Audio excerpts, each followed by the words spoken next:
My view of the demographics of the mainframe, if we were to plot it, would likely be a bimodal graph. And a bimodal graph, for those of you who aren't aware of it, is a graph that kind of looks like this, where you have a peak at one end and you have basically two peaks within the graph. Our peak would be 20 to 30-year-olds and 50 to 70-year-olds. Because, I'm on the younger side of things, and so I have a lot of energy and a lot of unleashed talent. But one of the things I started to realize that makes Vanguard special is the importance of great mentors. And what I'm realizing is when you have mentors that teach you and show you things, and you can kind of learn the ways that they're doing things, it acts as like a multiplier on your abilities. And so that's really what's been getting me to stick around here at Vanguard. Is there's always a challenge. And of course, that you can't grow if your abilities aren't being challenged. And so,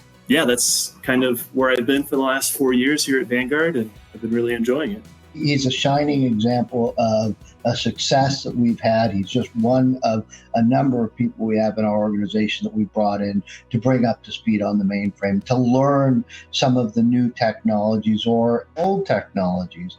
Cameron is an assembler guy as well, a mainframe assembler guy. And he's picked that up brilliantly and does a great job with it. But he's also busy trying to drag some of the older folks along into the new ideas of using development operations through the use of Azure and other methods for the mainframe. And of course, he's having a harder time dragging the older folks along than the older folks are having with dragging him along. Between the more experienced expert generation and the new generation, there does still need to be synergy and working together between the two groups of people. Because what I'm quickly learning is, while yes, I do have pretty good luck figuring out how to do something by myself without asking anybody, there are some things that could take you years to figure out versus one conversation with someone who is an expert in that topic. They can, spend an hour with you and tell you exactly how to do it and save you a ton of time. So there does need to be a partnership between the new generation and the older generation. So yeah, working together is important. Part of that mission, which was really designed and built 5 or 6 years ago, was to get with the local colleges, bring the top people out of those colleges, interview them, bring them in under a work-study program, bring in enough of them that we could evaluate and make sure that we have a pool of people that are the best of the best. And then we just kept working with those. We brought several teams in over the last 3 or 4 years, I'm going to say, and we kept a fair number of them. Some of the technologies that are helping us making an interface that's graphical more prolific on the mainframe, of course, is going to be Java. Everything that's Java based allows you to set up a web server and start serving HTTP and that kind of thing. The past couple of years, I've been working a lot with the Spring framework, which is a completely Java based framework for doing these kinds of projects. But also, I would be remiss if I didn't mention Zoe. I have been working with Zoe, and Zoe's been a great place to learn these sorts of architecture patterns and start applying them. The first thing we need to do is we need to discuss what is a system of record. And essentially, it's any authoritative source of some data element that is to be trusted, i.e., I have a system of record, this data element, call it a security data element, call it a record of a PII data or a record of PCI data or any kind of data you can think of. That data element coming from a particular system is considered to be the trusted and believed in and validated piece of information when it comes from the system of record. So the first thing we have to do is say, okay, a system of record is basically any computing platform or device or database or system where I can get a data element and I can have trust in it. Given that definition of a system of record, we then have to move on to exploring the question of why is it a system of record and how can we trust it? The mainframe's been around for 50 years. And for a better part of that period of time, the mainframe was a system of record for all data processing. Of course, over the years, that's changed. And as other platforms and systems have come online, the system of record has moved around. Sometimes the system of record, for example, for banking information is the mainframe. And so the system of record is vitally important to us and that we have to have trust in it. If you think about when the mainframe and my beginning times with the mainframe, you would actually have the mainframe set in a corner of a building downstairs with a security guard. And that's where basically would reside, and it was protected that way. Then it went out to the ATM networks. So everybody was stopping in an ATM, gathering the money, grabbing it off the bank and using the financial community. And then it kept growing and growing and growing. Now you'll see the mainframe, the system of record, in the enterprise of record, scattered over many different countries, meeting regulations that's required, and providing real-time information in just a matter of seconds.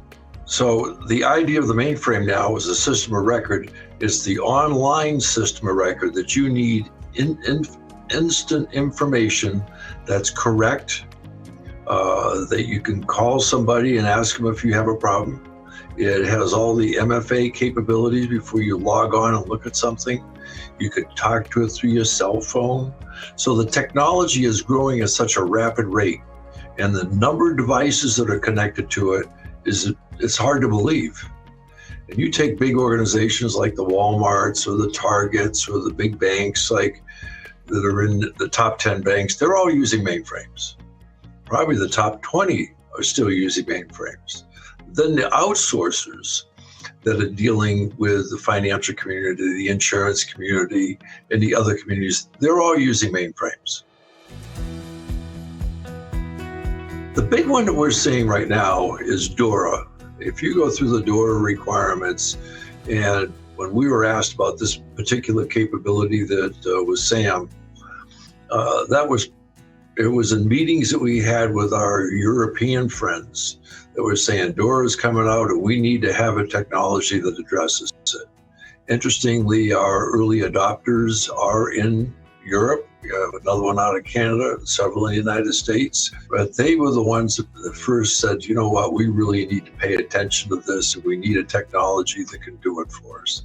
They are clients and they recognize it. And our leadership team in the development cycle, they spent time with them, get a real good handle on it, explain what we're doing, get some direction from them.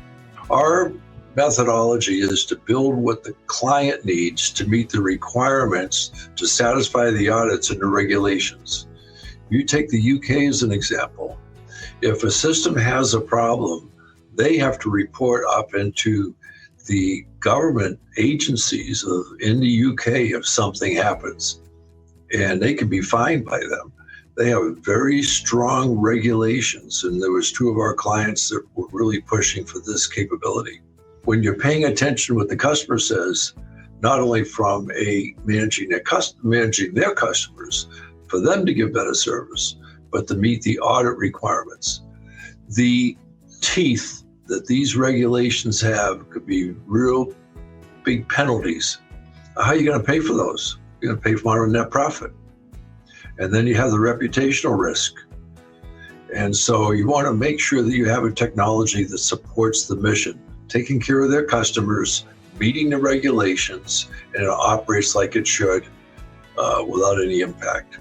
And that's really with the initial design when Brian and his leadership team and his development team worked on this. The idea was we're going to make this a industry-proven product that helps them meet their requirements and their regulations, and it operates as ease, and it works right away. And it has not a lot of maintenance operations. It runs on its own, basically, and produces the information. Monitoring's been around for a while. It's required by a plethora of compliance regulations, including SOX, HIPAA, DORA, GDPR, NIST. It's called out in the NIST cybersecurity framework. It's ubiquitous ubiquitous in the compliance regulations because it is a very well-known methodology to ensure that you can detect that a change occurred. And changes occurring on a system aren't a surprise. They happen all the time. The question is whether or not the change that occurred is a known and valid change, and more importantly, can be tracked back to the system of record for that source of change. File integrity monitoring is essentially any product or operation that performs monitoring of files and records activities against those files. Normally, on most systems, file integrity monitoring is essentially creating a complex hashing value for a file or a directory or a data element within the system that is known, that is reproducible, so that you can basically go through and scan an entire system, picking up all of the data elements or all the, we'll call them executable files on the system, and baselining all of those files and all of those configuration elements to store off somewhere in a baseline with that hash value, so that you can now, on a periodic basis or when an event occurs on the system, go off, take a look at the target of that event or the entire system if you're doing a check of the entire system like a malware checking product would, and look to see, did the executable file or the configuration file that I'm looking at currently, did that change from what the known value was? And if it did, what am I going to do about that? SAM is software asset monitoring and malware detection. And the key portion of that that's relating to malware detection is, and FIM, is our approach to doing exactly what we just spoke about. And I'll reference that some more here in a sec. SAM is a product that we developed. It actually started as a question from a customer. I was at a Vanguard conference, I think about 2 years ago, and a customer came up to me and posed a question to me. And his question was, hey, Brian, if I have a PTF that has been installed into my SMPE environment, and I want to know whether or not that PTF is installed on any one of my 127 LPARs. Can you tell me? With the SAM project, it's a very sophisticated project. It's very sophisticated technology and what we're doing. And if it's so technical that people can't use it, that's going to present a problem. And so if we offer that web GUI, it allows somebody who is used to having that graphical interface the ability to quickly learn how to get the value from the SAM product without having to get too involved into the inner workings of it. My job is to work with Brian Marshall and to understand his requirements, and also to work with the executive leadership team to understand, what they require, and then also ultimately with our customers and what they're requiring. And then I also have a responsibility to obtain that knowledge, but then also I have to work with a team of developers and really unleash the team on the project and give them everything they need to, work to their full ability.